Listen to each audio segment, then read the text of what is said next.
Howdy folks, welcome back to the shed. I'm doing this one a little al fresco today. This is going to be all about Pullmans and the various different Pullmans that we have on offer in the UK. Not that there's much confusion. If you take a brief look at the stock, they all pretty much does look the same. They're all in a sort of umber and cream, like brown and cream sort of colouring. Instantly recognisable as a Pullman. You don't really have to read it on the side to know that it says Pullman. So we'll start right at the beginning with what we were offered back in the 60s. This is the triangle version of the Pullman, not of a scale length. If I draw back, you can see it compared with a much later coach. So it's probably about 50 feet long as a scale, but well, what did it have? It had the colouring, it had live axles. I don't know if you can see them, but it's got live axles, so there was no pinpoints or anything like that, so they ran a bit rough.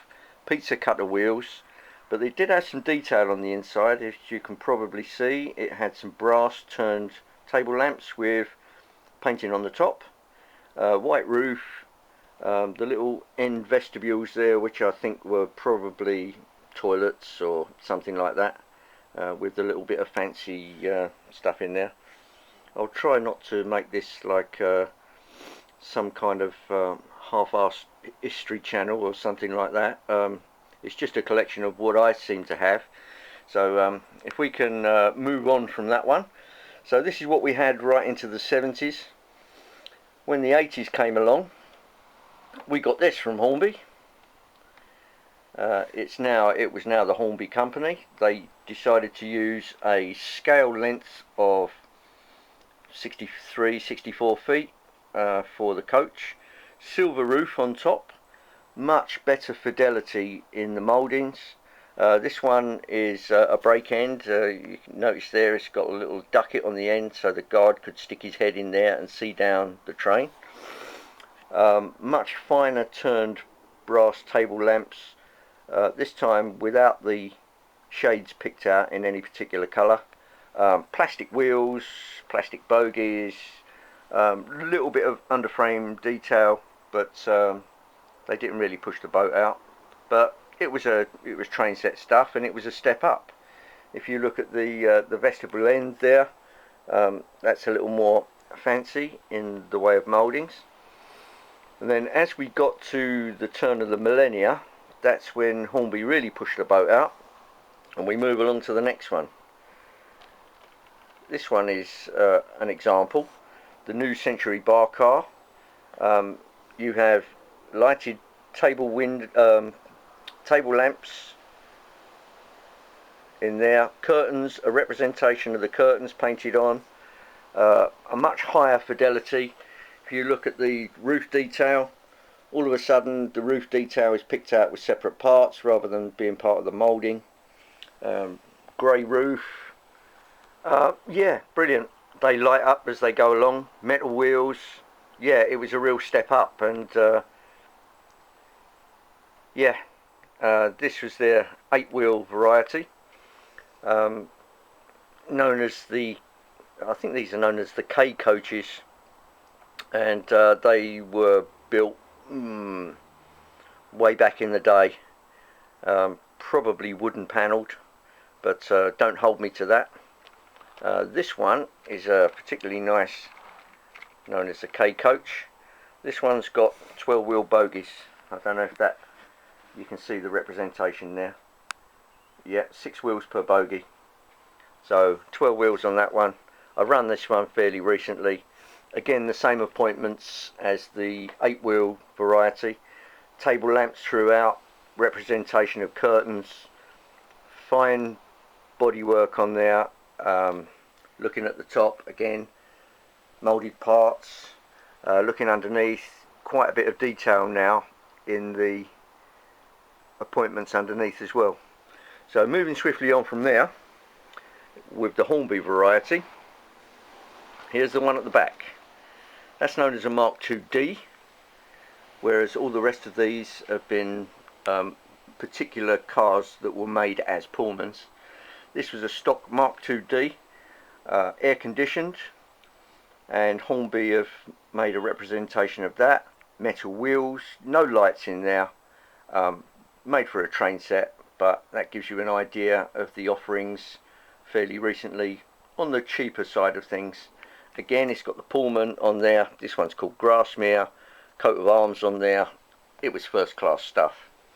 Moving on over with Hornby stuff, this is the power cars of the Bournemouth Belle. This particular variety was a 1934 variety. Coat of arms on the front, very nicely made model. All the table lamps all light up, and in a very similar style to the rest of the Hornby stuff. This is where it gets a little more complex. Bachmann also wanted to get in on the run, so we'll just run this down, and here are the Bachmann Mark 1s. These were British Rail Mark 1 stock, made exclusively for Pullman. This is the blue-grey variety with orange curtains, and as you can see, a fine model from Bachmann. Metal wheels, nice underframe detail, brilliant crisp paintwork on there. Pullman it says on the side instead of traditionally up on the top here.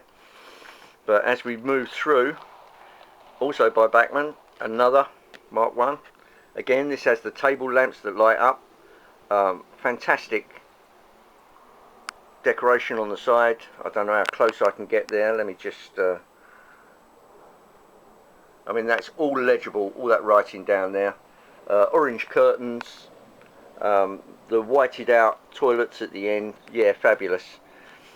Some of them had blue curtains, as you can see there, and blue tables. That was sort of an umber colour inside. These ones are blue curtains. This one I believe is a bar car, so two of those windows are frosted out, and obviously the frosted one at that end is the toilet. And they also did some with a different colour roof, as in this one, which is car 350. But I suppose the latest iteration is that one by Hornby, which is pretty much up to date. It's Mark 2D or E stock. Yeah, air conditioned, no opening windows, and that's about as much as I can go over with the Pullmans. Yes, they do all look alike, but there are quite a few differences between all of the different types of Pullman. One thing you can guarantee though is the colouring will be this umber and cream, or as with the later iteration, sort of a corporate British Rail blue. You can see no smoking signs on the windows there. Yeah, Bachmann did a superb job on these, as did Hornby with their offerings, and that's roughly what you get in the UK as far as Pullman stock goes. So I hope you enjoyed this little journey down memory lane, and I'll cut it short there, and hopefully I'll see you on Sunday on the Hot Dog on Sunday show, which is usually at 1 o'clock Greenwich Mean Time or something like that. I'll make sure there's plenty of notice. Adios guys, cheers.